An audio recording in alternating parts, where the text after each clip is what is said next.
Ваше превосходительство.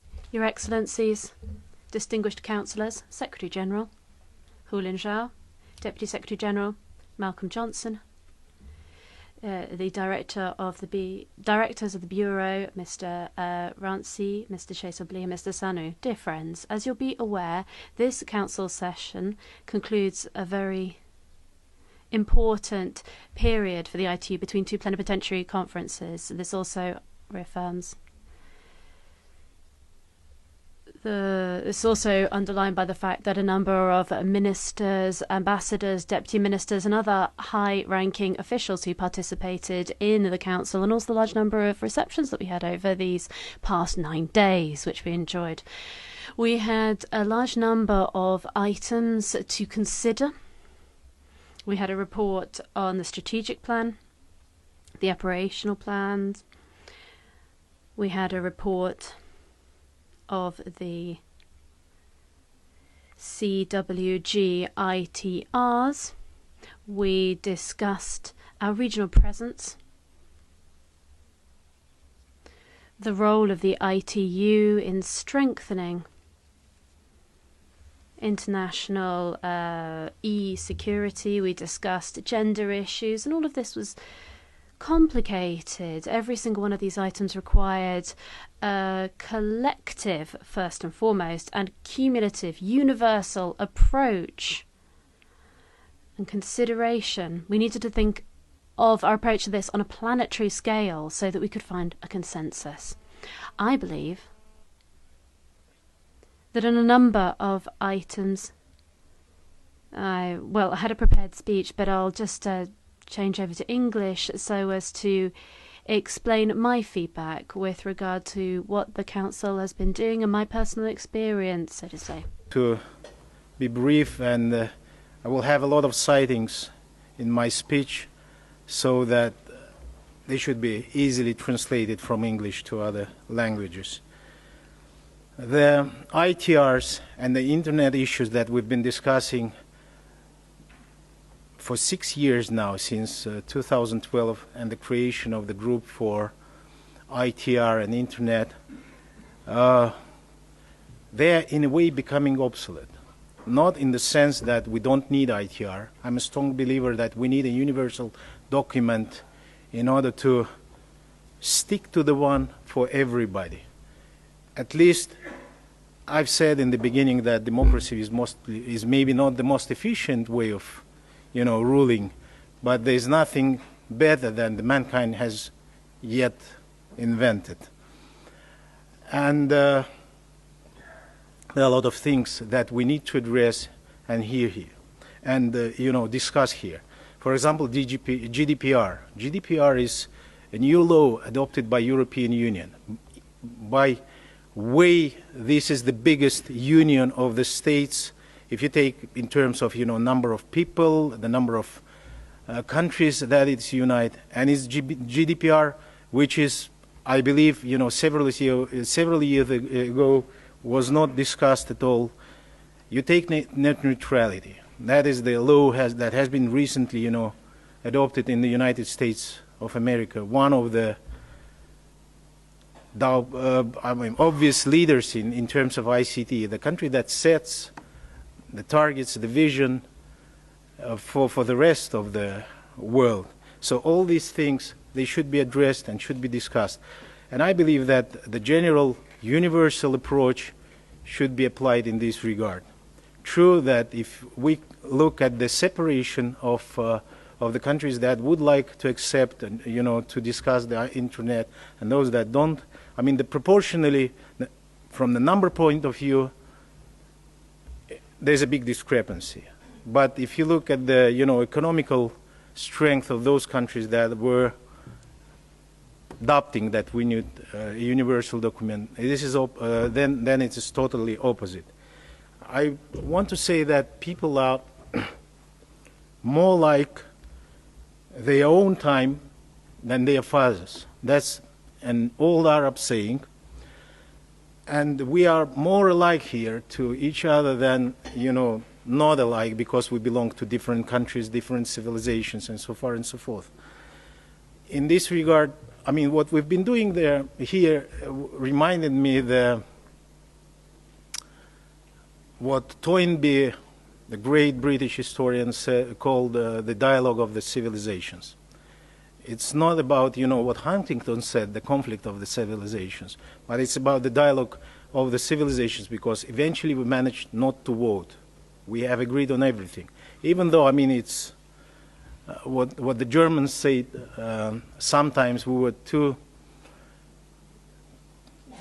picky and sophisticated in terms of coming to the conclusions. There's a good word in German language, the Verschlimmbessern. That is to worsen by improving, by trying to improve. Dietmar could, correct me.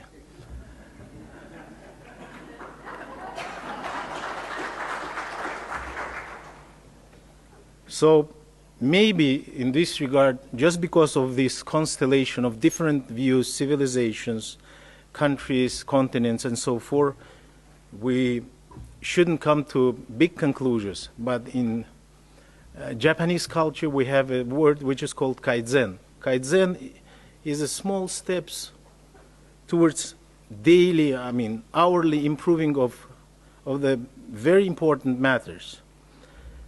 And this is, I think, that we should be focused on. I mean, this is where we can find the consensus eventually. The consensus in regards to the big things. Now, turning back to internet, it is a paradox, but there's a book, fundamental book for all internet and IT and coders, which I used to be through all my life, the telecommunication and, software engineer, that of Richard Barbrook, about the internet and the dawn of internet and then the development of internet. And it is said that he said that the only working model of communism in the history of mankind has been created at heights of Cold War with the money of the American military.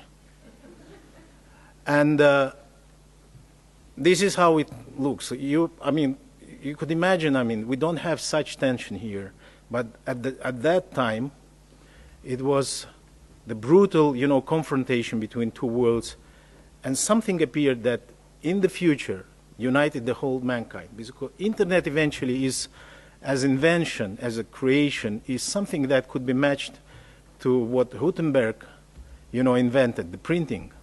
And the impact to the mankind is even bigger. So, we maybe shouldn't discuss the things that we have different approaches, but in the matter that this is the universal thing that has been created, we should address and and really deal with this. There's a Chinese saying.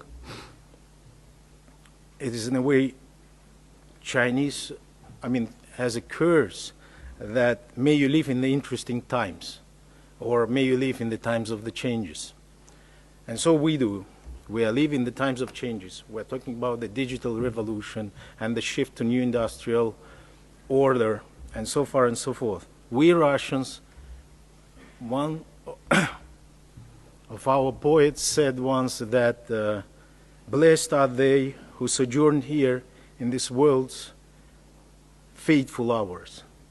That might contradict to each other, but through this dialogue, through the perception of the reality and the current, shift that the mankind is going to undertake, and is already undertaking, it's all outside. The business is doing it already. We need to address our problems and maybe lift up the issues from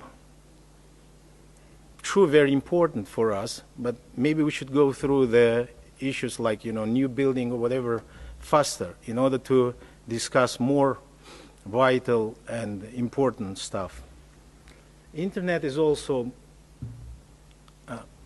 Borges once said, the Argentinian writer, that I always imagined paradise something like library, as it is represented to a garden or the palace.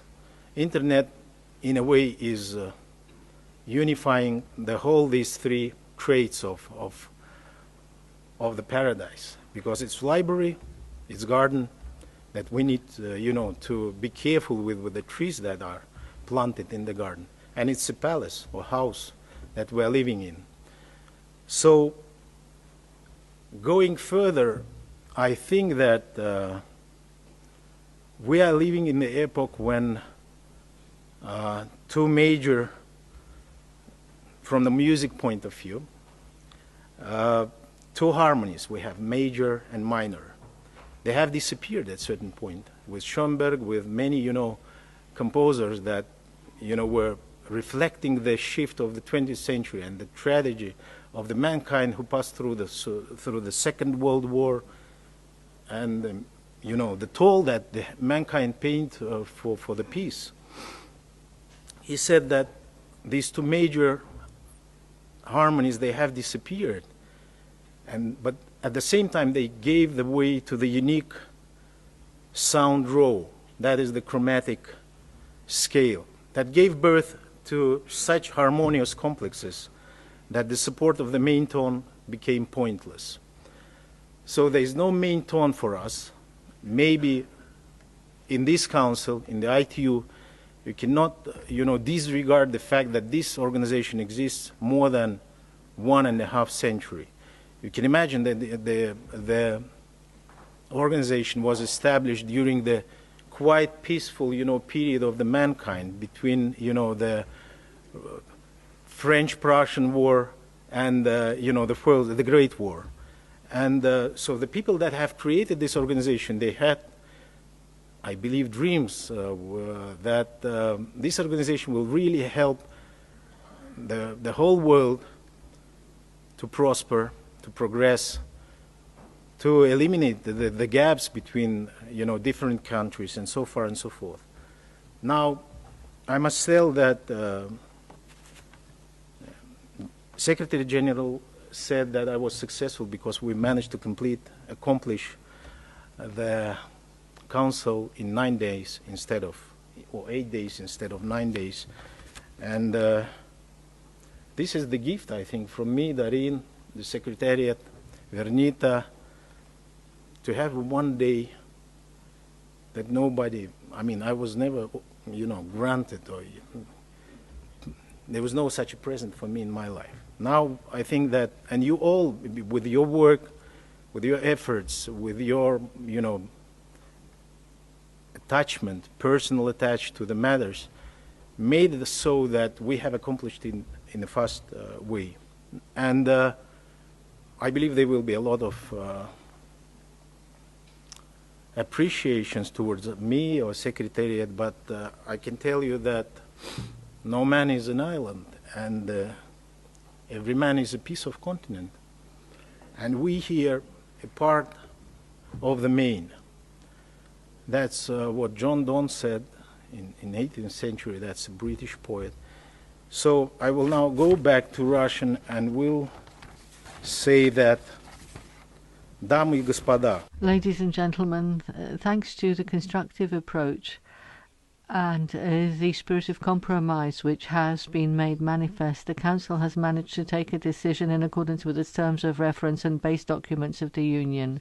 I thank all councillors, Mr.